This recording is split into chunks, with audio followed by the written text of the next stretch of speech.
Hello everybody, my name is Ilya. And my name is Tylor. Together we make up Kovray, a couple that loves to play board games. And we love to talk about games, to tell you about the games, to play them, to touch them.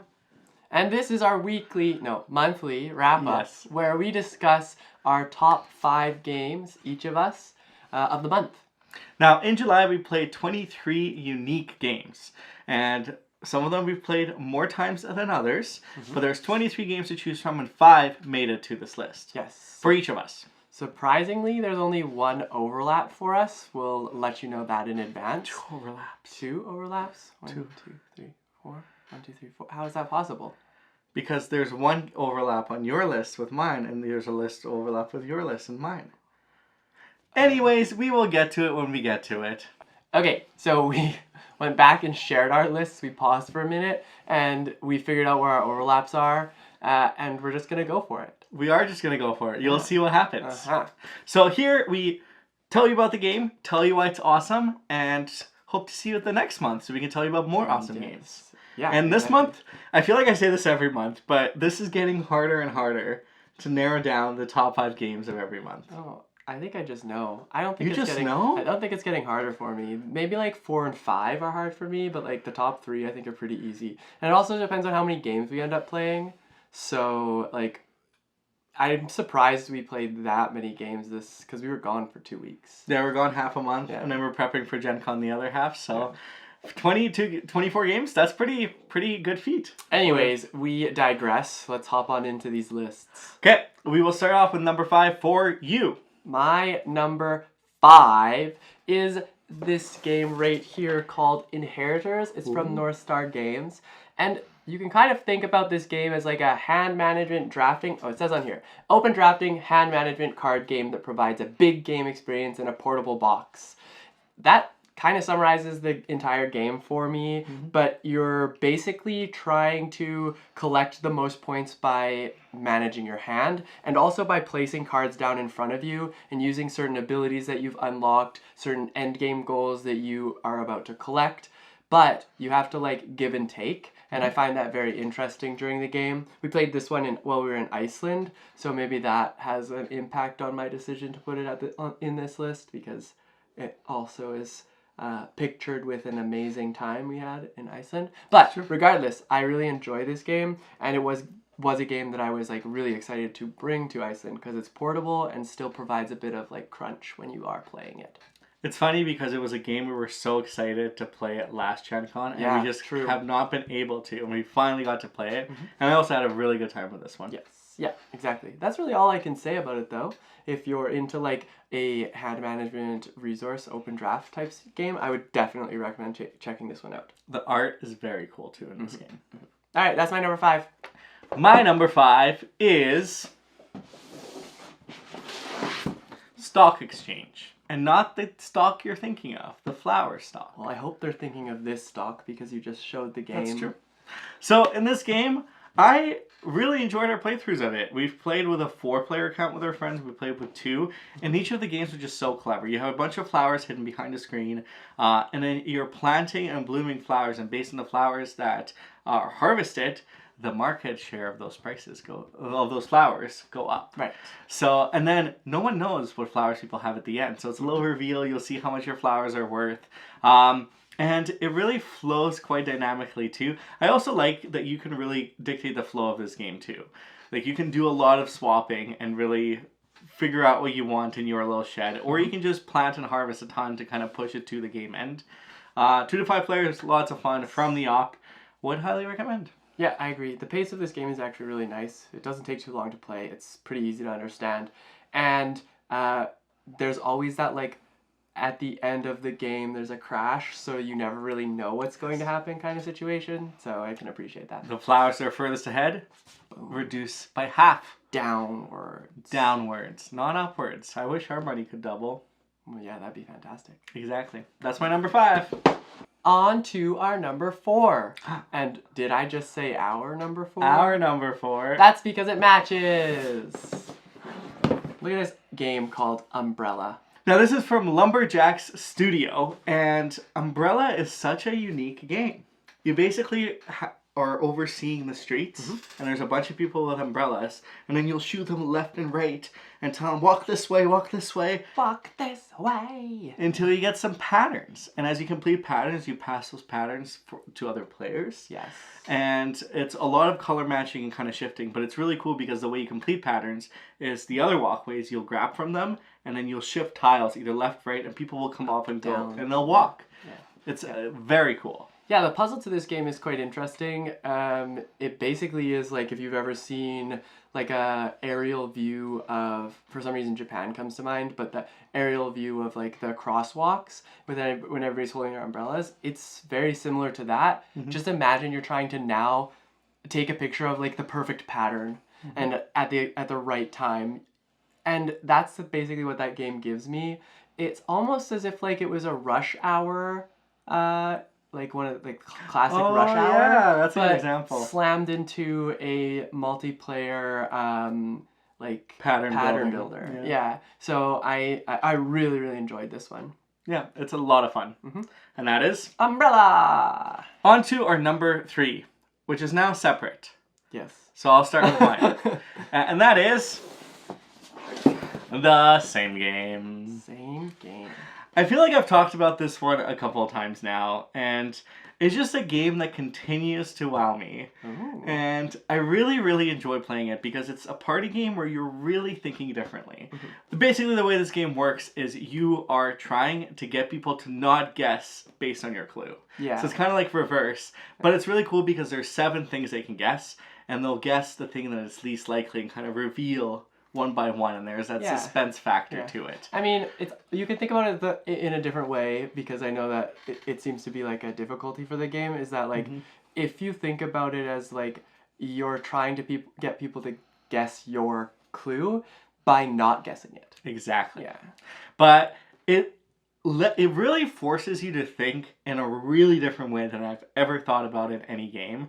And this is a continuous game that I love to bring out. It's 3 to 6 players, so anytime we have people over, I will sneak in a game of the Same Game recently. And it has wowed and amazed and been a great experience every single time we played it. Yeah, it's fun. I really enjoy this one. I have a hard time coming up with clues, but I think that speaks to what Ilya was trying to say of like, it makes your brain think a little differently when you are given certain clues that you have to attach to a prompt. It's very true. And that is the Same Game. My number 3 is it's a pocket edition of the game. It's called Trailblazers. We also brought this one to Iceland, and essentially in this game what you're going to be doing is route building. This is a drafting game that you're just going to be playing 4 rounds, but you'll take 2, place them onto your board, and the whole goal is to make loops, basically from 3 different types of camps, and there's 3 different types of paths that you can go on. There's goals, both public or only public. Only public, but there's like a race and then an end game, and that's something you always have to aim towards. And then there's of course like making a very long loop. This game is very quick, but also very puzzly, and I can much appreciate that. And the fact that it comes in this like little tiny box that you can like travel with is super convenient. Very convenient. I really like this one too because the table just begins to grow and it's a beautiful little sight to behold once all the trails are happening and you count all the little animals and it's just adorable. Yeah. Oh yeah, you score for animals too. Yeah. Like landmarks. Well, yeah, landmarks. It's like it says on the box, it's 1 to 4 players and it takes about 30 minutes to play. You can't go wrong, especially when you're traveling. Bite win games. Now my number 2 was so much chaotic fun because it is Midsummer Night's Fair. Now let me tell you about this game. So this is a new game coming from Game Right, and I was really intrigued by it, and we played it, and I was in absolute awe. It really feels like you are at a fair. Because you have dice, and there's a bunch of mini games, and you're rolling dice, and you're adjusting those dice to the mini games, hoping to score some points. Now, the 2 chaotic parts of this game is in the beginning you'll have mischief cards. Well, you'll always really have mischief cards. In the beginning of your turn, you'll have mischief cards, yes. And you have to play one or draw one. And mischief cards manipulate dice. They sometimes make it not fun for other players in the game. And sometimes they just throw chaos into the game. So you never really know what to expect. No. Now, the other chaotic part I of was this going to game... say, if you thought that was chaos. Just you wait. So, if you win the minigame, you get a dice roll. If you get second, you get 3 points. Now, the dice roll that happens, it happens in the lid of the box. And it can score you anywhere from 1 point to 12 points. Or actually 0 points to 12 points. Yeah, because you can indeed roll a goblin and nothing can happen. So, it is quite chaotic in that sense. Because sometimes you think you've done better, but then you roll and you get 2 points. Yes. And sometimes you go in 12 points and you get ahead and you're like, I'm never going to catch up. And all of a sudden, somebody got 12 points and 12 points and they've caught up. So you never quite know what's going to happen in the night at Midsummer Night's Fair. Yeah, I agree. The chaos in this game is a lot. Maybe a little too much for me, but I did appreciate how I felt while playing it. I think you kind of just got to like embrace the chaos and not have any expectations of whether or not you're going to win or lose. Oh, you know what they say? Those mini games at the fair are all skill, just like this game. Yeah. You're right.